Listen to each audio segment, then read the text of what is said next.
That morning, Young-hee woke up to the sound of her favorite song playing on the radio. At the cafeteria, they served her favorite food, and before going to work, she found some money. The sun was shining, and luck seemed to be on her side, but attendant, which distracted him long enough for John-hye to escape and hide. She had wanted to reveal this to him. Take over, running away and hiding. Fortunately, Young-ri covered her shift that day, preventing her from being fired, but she was seen by Sancheol.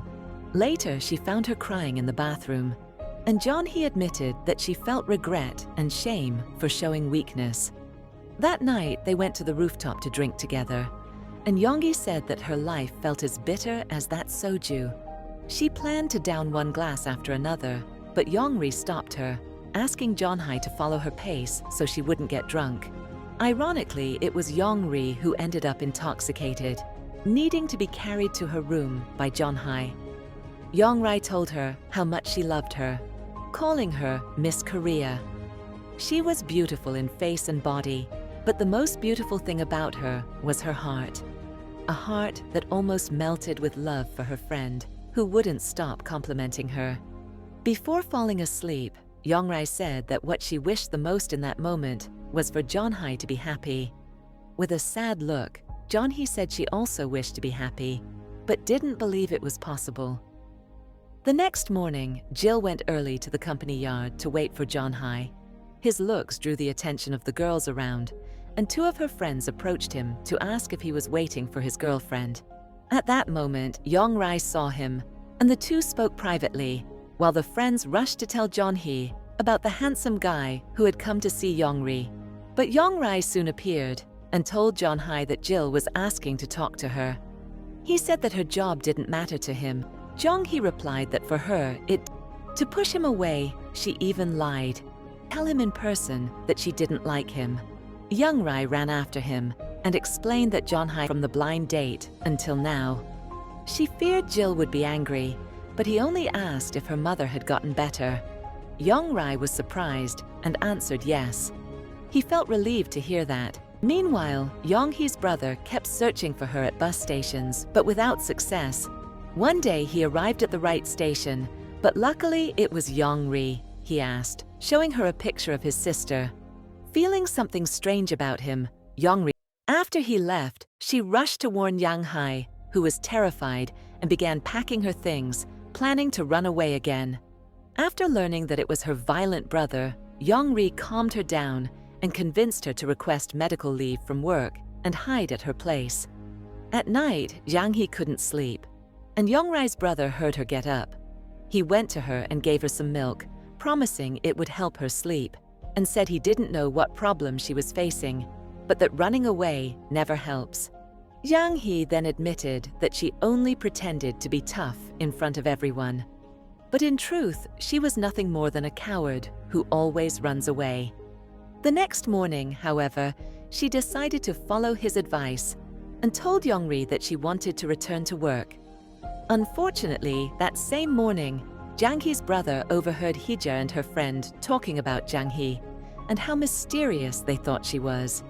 He ended up discovering where she worked and dragged her by the hair in front of everyone. When he was about to hit her, Young-ri threw herself at him and knocked him down with a headbutt. Her friends began throwing water on him, giving the two time to run into one of the buses. Young-ri, using yet another hidden skill, revealed that she had a driver's license and drove the bus away. But Joni's brother stole a motorcycle and began chasing them. Since the bus was slower than the motorcycle, the lunatic managed to get ahead and even threw himself on the ground, forcing Young-ri to brake, or she would have run him over. And he saw when Jung-hee tried to run, but was caught by her brother by the hair. He rushed to help her and kicked the aggressor away. He attacked Jill, and the two got into a fight that only ended with the arrival of the police. At the station, it was revealed that the money Jang-hee had hidden in the teddy bear had actually been taken from him, so she could escape the abuse at home. Stolen wasn't exactly the right word, since she had worked hard to save that money. But he had taken it from her and lost it all in gambling. She had only taken back what was hers. Yang Sik and Jong Yan rushed to the police station as soon as they heard. But since Jang's brother was already wanted for illegal gambling, theft, and assaults, he remained in custody while the others were released. Jong-hun introduced himself to Jill and revealed that he was the one who recommended Yang Sik to be his tutor alone. Jill caught up with her, but when John-hae turned around, she was in tears, begging him to leave her alone. She didn't want him to see her in such a humiliating state. He should have ignored her before. She would have preferred to be beaten by her brother than to be saved by Jill, and now feels so exposed. As she cried in shame, Jill, with a gentle voice, said that her job, her past, or her family didn't matter to him. He wanted to stay by her side, even if only as a friend. He couldn't stop thinking about her, and it was driving him crazy.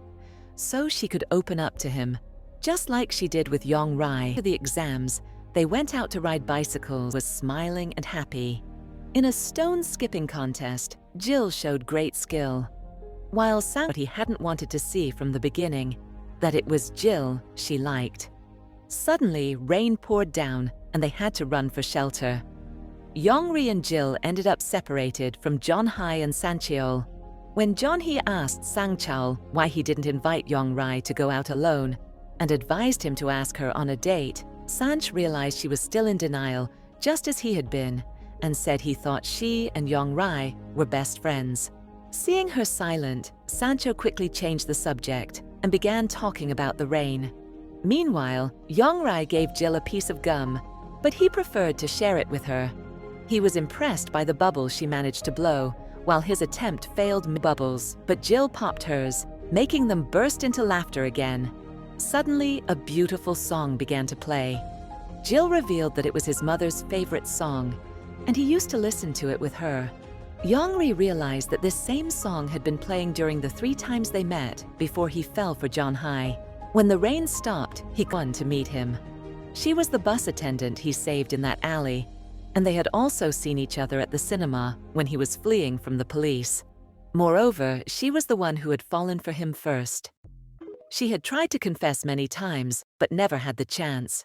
So, always together, living happily ever after. Of course, she still lacked the courage and kept her feelings to herself. The next day, while Yang finally understood, the signs had always been there. She just hadn't wanted to see them. And perhaps it was too late to apologize to her friend, because at that moment, an accident occurred involving the bus Yong-ri was working on.